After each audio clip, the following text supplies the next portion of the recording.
Hello, this is Gabi from Bluebonnet Crafters, and in this video I want to show you how you can develop your own template, weaving template from whatever loom you have. I wrote a blog about tips for pick-up pattern weaving on Square Looms that use the continuous-strand weaving method, and so this is the direct example for that blog. But you can use that, you could, for example, plain weave here and follow the same process, and you have a really nice template. For example, when you do want to plan cross stitch, or pretty much anything. Anything that has to do with patterns. So let's take a look. I will tell you what we're going to do here. I've shown in another video how to weave pickup patterns on the Turtle Square Loom. This is like 4 inches big, and this is the Square Loom for with the regular set for worsted weight yarn. And okay, just let's assume we just finished it. If you want to know how I wove this, please look up the other videos that show how we did this. This video focuses really on the pattern making process. What you do next, or first in this case, take a picture of the weaving on your loom, and I do recommend that you carefully slide up your weaving close to the top of the pins when you do that.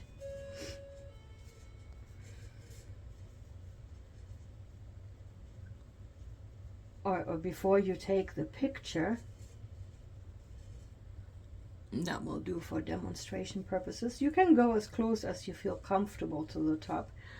The reason why I recommend this is the closer you are to the top of the pins, the easier it will be to see the pins, how the pins refer to the weaving. Okay, so once you do this, so you weave your square and you slide it up as high as you feel comfortable, and then click, you take pictures, and just take a few until you have something that you like.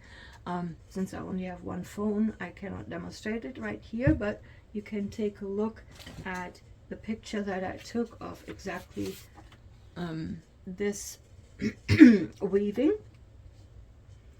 And now you have actually a reusable basic pattern that you can use over and over. You don't have to print it in color. I just did for so that it shows a little bit better, but you can print it in black and white and it will just be fine. Why did we do that? If you take a look here, you can see very nicely where the pick up stitches are. So if you just look along the line here, you can really see the over and under and all across up to the top. It shows here where we started. So, and these are, our template overs or stretches.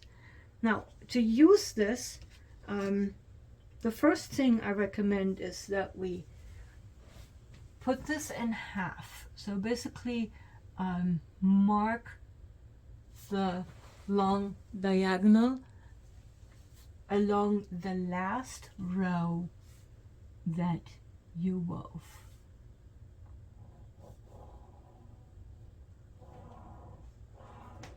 Okay, and it's just enough that you know where that row is as a reminder. Now, why did we do that?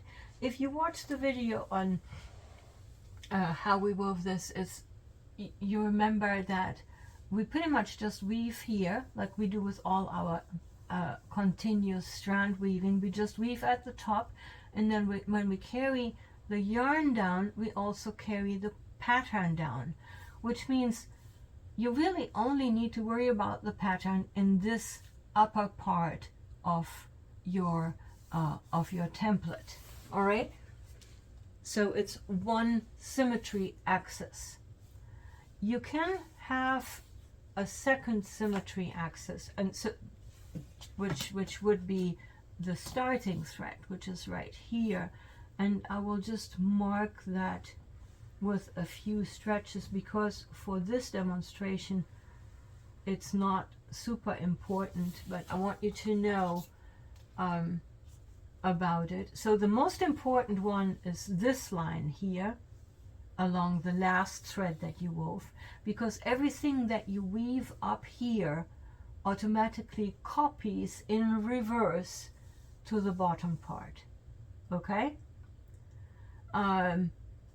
along this line it's within a row, so if you start your rows on this side, it just copies the reverse, and you can pretty much do what you want up here in each row. But if you, for example, want to make a diamond, you want to make sure that you do the same weaving on both sides. This is where this second axis might come in handy, but for now we will just for the basic principle we will just ignore it. All right, let me just zoom in a little bit.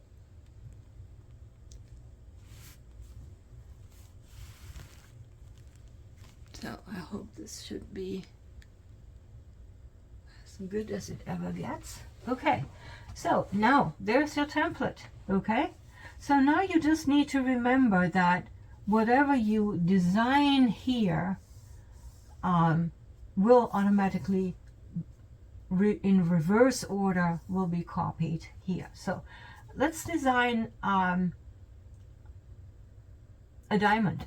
Okay, so what we do here, and just take a crayon or whatever you want to do. I choose here a Sharpie because it will show best. I want to design a little diamond that will fill out here the center. Okay, so I start in the middle and just mark the 3 threads that are right here. Okay, and then I go 2 over here and 2 over here. Okay, so this is how wide I want to make my diamond to go, and now I want to let it go up and down. Okay, so next one is I need to go to the next pattern row and see where I have the pickup stretches, and they are conveniently like here and here.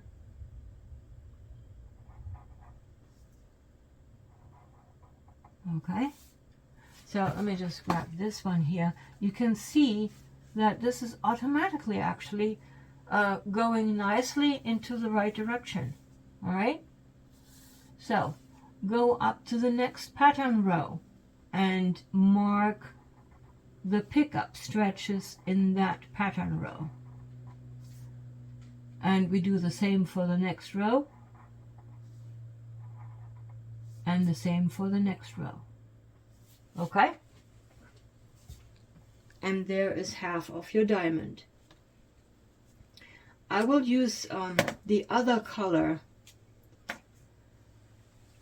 to indicate what's happening down here, because you know this is a triangle, this is not a diamond. So when you weave this row, okay, it will automatically transfer down here and it will wind up here. Okay, so let me just make sure this is like 2, 3, 4, yes. Okay, so this will wind up here. And this row, when we weave it and carry it down, will wind up here. The same for this row, and the same for this row. Okay, so the things that are marked here in red will automatically disappear because of the continuous strand weaving method. But you don't really have to do anything extra. It all happens when you weave the rounds following these instructions. And there's your diamond, okay? Now, this is just a very simple example. You can make the diamonds bigger, smaller, or a sunken diamond, or, a flower, or, pretty much just whatever you want, by just marking in the upper area the stretches that have where the threads go over 3. These are your pickups, okay? Now, you just show you this a little bit closer. I hope this is, it's a little bit glary outside the light box here, so I can't really say if this comes out or not. We'll see. So now how do I weave this? Now you have to do a little bit counting, but after a while, if you try this a few times, it's really simple. Wherever you don't weave pickup, you want to weave plain, which means all the other pieces on the templates where it goes over multiple threads, you can just ignore them. It's all plain weave. So the idea is that you weave plain until you get to this round here. Let me just mark this for you, okay? So above that, just weave plain.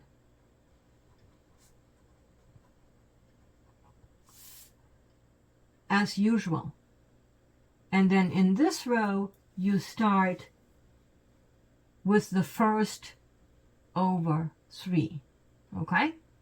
So how do you figure out how much that is? You can either count the pins, 1, 2, 3, 4, 5, 6, 7, 8, 9, 10, 11, 12, 11. So once you, 13, once you get to the 13th pin, or actually you stop one before that, after the 12th pin, when you get up here, you weave the first pattern row. So you can count the pins, you can count the rows, and you can count the warps. And whatever you prefer, over time you will just you will figure out a preference, what works best for you. Probably with, I can imagine that counting the pins, once you get to this pin, that's when you need to start the pattern weaving. It's probably the most obvious because sometimes the rows are difficult to count, and in the pattern template to count the warps is not very easy. So my recommendation, again, there are many ways to do it, would be to go and count the pins, and on this pin, that's when you start weaving the pattern. From there, as you see in the other video, you just weave to the center, and this row here with the 5 over 3, that's your last row. Okay, that locks it all in. There's the end tail right here, which comes from whatever side you come, and that's the last row, is where you lock your whole weaving in with those 5 going over 3 sections. All right, give it a try. Enjoy. Get creative, because from here now you have a template, and no matter what loom you have, you will see this. If you have a bigger loom with more pins, you can of course make bigger pickup patterns. If you have a smaller loom, you just do a tiny little something. Just remember that these principles or these tips are critical, but after that, you should be very successful in making your own pickup pattern for your own square loom. If you have any questions, please ask in the comment section or contact me. Thank you. Bye-bye.